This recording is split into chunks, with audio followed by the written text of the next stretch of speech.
Hello, my name is Professor Shiraditya Rakshit. The need to institutionalize the principles of prevention and prohibition of cruel, inhuman or degrading treatment as envisaged by the Convention on Refugees. Outline: International refugee law is a part of a larger mosaic of international human rights law and international humanitarian law.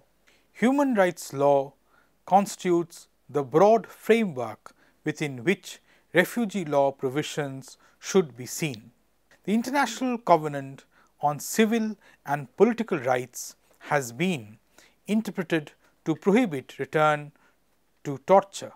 UN Convention and Protocol relating to status of refugees was drafted relying upon Article 14 of the Universal Declaration of Human Rights, 1948, which recognizes the right of persons to seek asylum from persecution in other countries. Refugee law emerged post-World War II when displacement was rampant and there arose a need to protect persons who were forced to leave their state, which could not protect their rights. Two objectives: A. To understand the dependency of refugee law and human rights law on general international humanitarian law. B. To understand the rights of refugees and the duty of states towards them. 3. Introduction. There is a clear relationship between the problems of refugee and the issue of human rights. Violations of human rights are not only among the major causes of mass exoduses, but they also rule out the option of voluntary repatriation for as long as they persist. Violation of rights of minorities and ethnic conflicts are increasingly at the source of both mass exoduses and internal displacements. Armed conflict and international humanitarian law are of relevance to refugee law and refugee protection in a number of ways. Another point of interface between international humanitarian law and refugee law is in relation to issues of exclusion. Violations of certain provisions of international humanitarian law are war crimes, and their commission may exclude a particular individual from entitlement to protection as a refugee. Also, international humanitarian law offers refugees who find themselves in a state experiencing armed conflict a two-tiered protection. First, provided that they are not taking a direct part in hostilities, as civilian refugees are entitled to protection from the effects of hostilities. Secondly, in addition to this general protection, international humanitarian law grants refugees additional rights and protections in view of the situation as aliens in the territory of a party to a conflict and their consequent specific vulnerabilities. It offers them certain general protections as well as specific ones. 4. Learning outcomes. Understanding the interplay between various factions of international humanitarian law, gaining a perspective on refugees and the law that protects them. Refugee under human rights law. It is the responsibility of states to protect their citizens. When governments are unwilling or unable to protect their citizens, individuals may suffer such serious violations of their rights that they are forced to leave their homes and often even their families to seek safety in another country. A refugee is someone who is unable or unwilling to return to their country of origin owing to a well-founded fear of being persecuted for reasons of race, religion, nationality, membership of a particular social group, or political opinion. The Convention set a minimum standard for treatment of refugees. Those who flee their own countries in search of protection abroad do so precisely because their human rights are at risk in their own country. To decide that an individual has a well-founded fear of persecution is in effect to conclude that one or more of his or her basic human rights are not being respected. Similarly, to determine that a group of people fleeing conflict or serious disturbances of the public order are prima facie refugees is in most cases to acknowledge that they are victims of violations of human rights or humanitarian law. Those who flee their own countries in search of protection abroad do so precisely because their human rights are at risk in their own country. To decide that the individual has a well-founded fear of persecution is in effect to conclude that one or more of his or her basic human rights are not being respected. Similarly, determine that a group of people fleeing conflict or serious disturbances of the public order are prima facie refugees is in most cases to acknowledge that they are victims of violations of human rights or humanitarian law. 6. Rights accorded to refugees under human rights law. Grounded in Article 14 of the Universal Declaration of Human Rights 1948, which recognizes the right of persons to seek asylum from persecution in other countries, the United Nations Convention relating to the status of refugees, adopted in 1951, is the centerpiece of international refugee protection today. The Convention upholds the principles of Universal Declaration of Human Rights, which prohibits discrimination of persons based on their race, religion, gender, political affinities, nationality, etc. In the event of fleeing to another country, often immigration norms are violated, for which the refugees may face persecution and may be sent back to their countries. But a refugee who are fleeing their conflict-ridden homes are protected from such suits as international law gives them the right to non-persecution. Disregard for the minimum rights of refugees and internally displaced persons is another dimension of the relationship between the two issues. During the process of seeking asylum, a growing number of people are faced with restrictive measures which deny them access to safe territories. In some instances, asylum seekers and refugees are detained or forced to return to areas where their lives, liberty and security are threatened. Some are attacked by armed groups or recruited into armed forces and forced to fight for one side or the other in civil conflicts. Asylum seekers and refugees are also victims of racist aggression. Refugees have rights which should be respected prior to and during and after the process of seeking asylum. In the words of the United Nations High Commissioner for Refugees, Sadako Ogata, the refugee issue must be put to all governments and peoples as a test of their commitment to human rights. Unfortunately, the fear of eviction coupled with their poor living standards in the host countries has caused refugees to resort to a life of crime. This has led to a rise in state crime.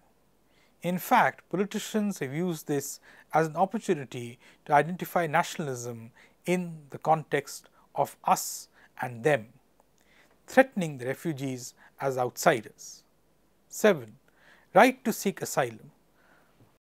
Article 14 of the United Nations Declaration on Human Rights states that, I quote, "Everyone has the right to seek and to enjoy in other countries asylum from persecution," unquote.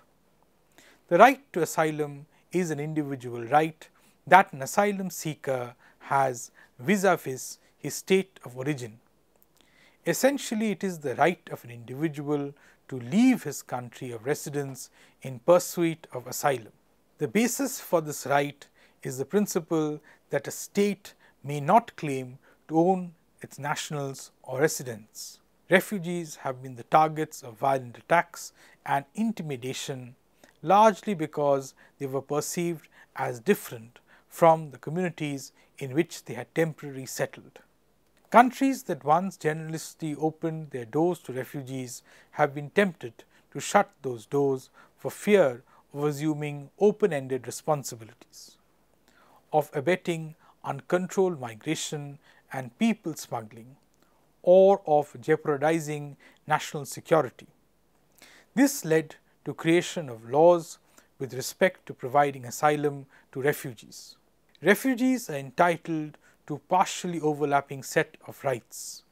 Those rights accorded to them as individuals and guaranteed under international human rights standards and national law, and specific rights related to their status as refugees. It provides refugees general rights and protection from a state, protection from displacement. It provides refugees special rights, protection as aliens in the territory of a party to a conflict. Three major instruments decide the fate of the rights of a refugee in international law: the 1951 Convention relating to the status of refugees, the 1967 Protocol relating to the status of refugees, and the Resolution 2198/21 adopted by the United Nations General Assembly. While the 1951 Convention, an instrument of the post-Second World War, covered persons seeking refuge due to events which occurred before 1951, the 67 Protocol made it a universal rule. 8. Exceptions to the right to seek asylum. The word asylum is not defined in international law, but it has become an umbrella term for the sum total of protection provided by a country to refugee on its territory. Asylum means, at the very least, basic protection, i.e., no forcible return, refoulement to the frontiers of territories where the refugee's life or freedom would be threatened for a temporary period, with the possibility of staying in the host country until a solution outside that country can be found. The circumstances under which an individual can be denied asylum are based on the duty of every individual to uphold the Universal Declaration of Human Rights.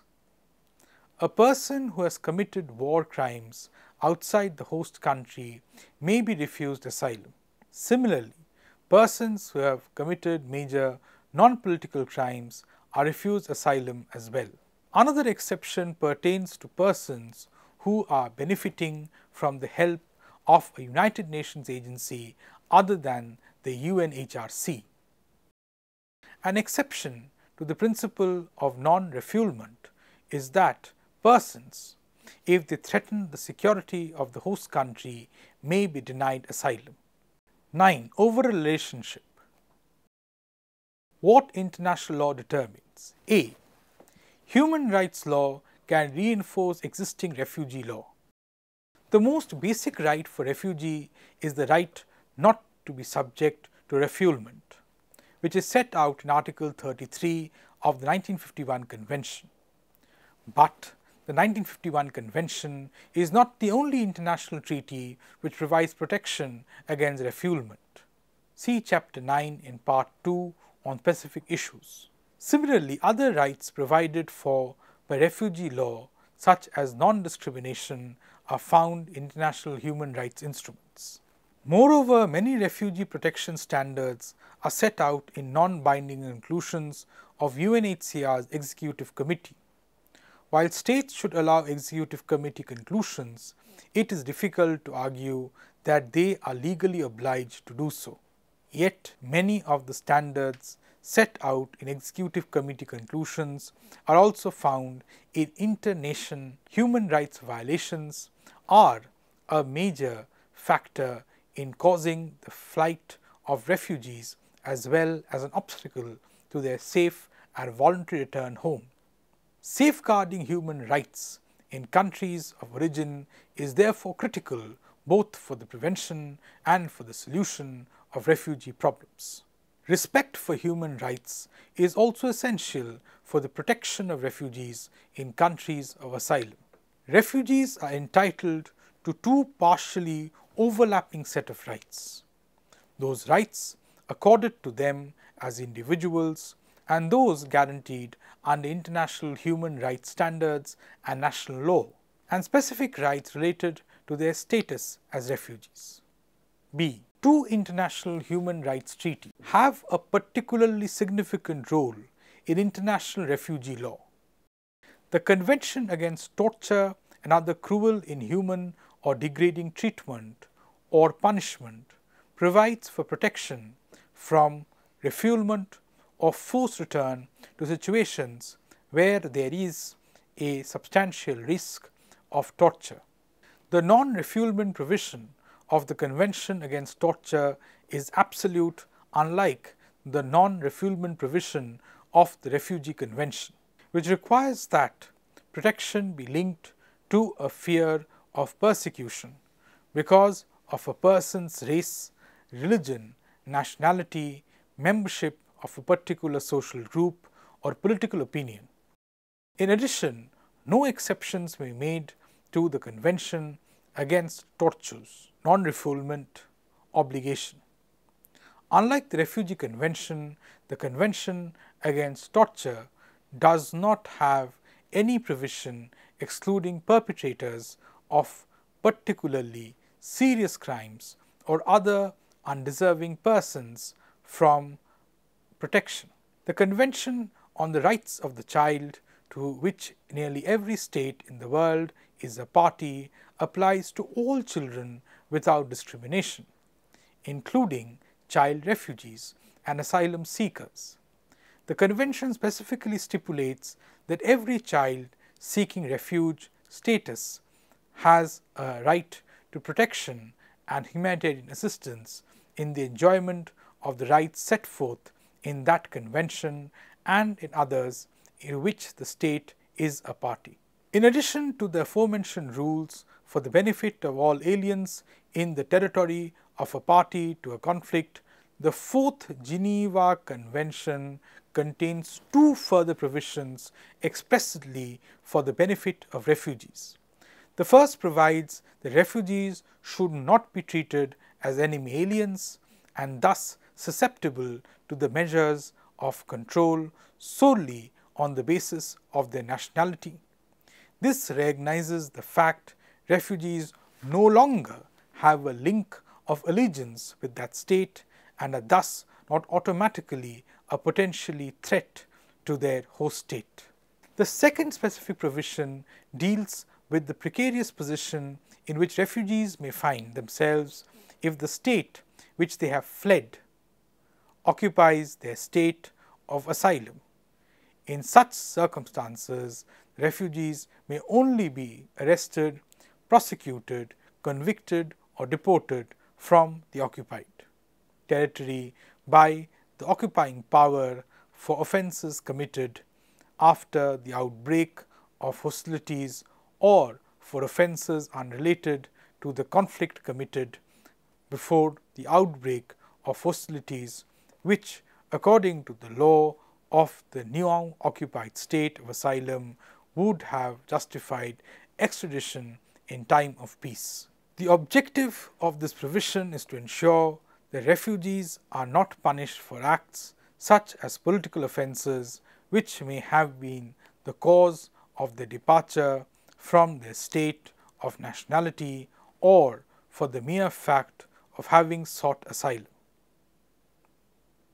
10. International instruments. Apart from the conventions of 1951 and 61, there are other instruments which provide protection to refugees. The 1949 Fourth Geneva Convention relative to the protection of civilian persons in times of war. Article 44 of this convention, whose aim is the protection of civilian victims, deals with refugees and displaced persons. Article 73 of the 1977 Additional Protocols stipulates that refugees and stateless persons should be protected persons under Parts 1 and 3 of the 4th Geneva Convention. The 1954 Convention relating to the status of stateless persons defines the term stateless person as a person who is not considered as a national by any state under the operation of its law. It further prescribes the standards of treatment to be accorded to stateless persons. The 1961 Convention on Reduction of Statelessness. A state party to this convention agrees grant its nationality to a person born in its territory who would otherwise be stateless. The state also agrees, subject to certain conditions, not to deprive a person of his nationality if such deprivation would render him stateless. The convention specifies that a person or groups of persons shall not be deprived of their nationality on racial, ethnic, religious, or political grounds. The 1967 United Nations Declaration on Territorial Asylum. This declaration of the United Nations General Assembly lays down a series of fundamental principles in regard to territorial asylum. It states that the granting of territorial asylum is a peaceful and humanitarian act, and that as such it cannot be regarded as unfriendly by any other state. It upholds the basic humanitarian principle of non-refoulement and recalls Articles 13 and 14 of the Universal Declaration of Human Rights, which spell out respectively the right to leave any country and return to one's country and the right to seek and enjoy asylum. 11. Case studies. A. Case study: Bangladesh conflict. In Bangladesh, UNHCR provides protection assistance to refugees residing in refugee camps to help address their humanitarian needs and ensure minimum standards of living are met, which helps to deter irregular onward movement.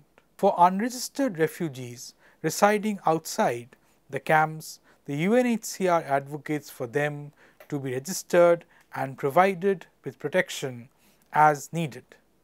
UNHCR also advocates for more self-reliance opportunities for urban refugees and seeks durable solutions for them. Advocacy for the prevention of statelessness will continue. B. Case study: Syria.